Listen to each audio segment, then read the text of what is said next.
ආයිබෝන් මම ඉසුරම් බුක්වැල්ල අද නොවැම්බර් 13 වෙනිදා අද මම ටෙක්නිකල් ඇනලිසිස් එක කරන්න තෝරාගත්තේ ලක්ෂපාන බැටරිස් PLC. මෙතනදී මේ හැදිලා තියෙන කැන්ඩල්ස්ටික් පැටර්න් එකට අපි කියන්නේ Dragonfly Doji.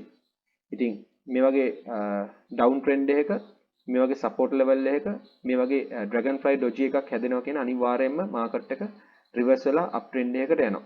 ආයිබෝන් මම ඉසුරම් බුක්වැල්ල අද නොවැම්බර් 16 වෙනිදා අදත් මම ඔයගොල්ලන්ට පෙන්වන්න යන්නේ මගේ Patreon account එකෙන් මම ලබා දුන්න ඇනලිසිස් එක සාර්ථකත්වය. ඉතින් මම මේ ඇනලිසිස් එක ලබා දෙන්නේ ලක්ෂපාන PLC එකේ. මෙතනදී ඔයගොල්ලන්ට පේනවා strong resistance level එකක් තියෙනවා. ඒ resistance level එක break out කරගෙන ඇවිල්ලා නැවත ඒක support එකක් කරගන්න අවස්ථාවේදී හැදෙන candlestick pattern එක strong candlestick pattern එකක්. ඒ තමයි Dragonfly Doji. ඉතින් මේ අවස්ථාවේදී Dragonfly Doji එකට අනුව තමයි මාකට් එක ක්‍රියා කරලා තියෙන්නේ. ඉතින් මම මෙතනදී ලබා දුන්න ඇනලිසිස් එකෙන් රිස්ක් එකක් අරගෙන ඉන්වෙස්ට් කරපු කෙනෙක් ඉන්නවා නම් දවසට එයාට රුපියල් 14ක කැපිටල් ගේන් එකක් දැනටමත් ලබාගෙන. ඉතින් ඕගොල්ලන්ට පේනවා මාකට් එක දවසක් ඇතුළත රුපියල් 14ක මූව්මන්ට් එකක් වෙලා තියෙනවා.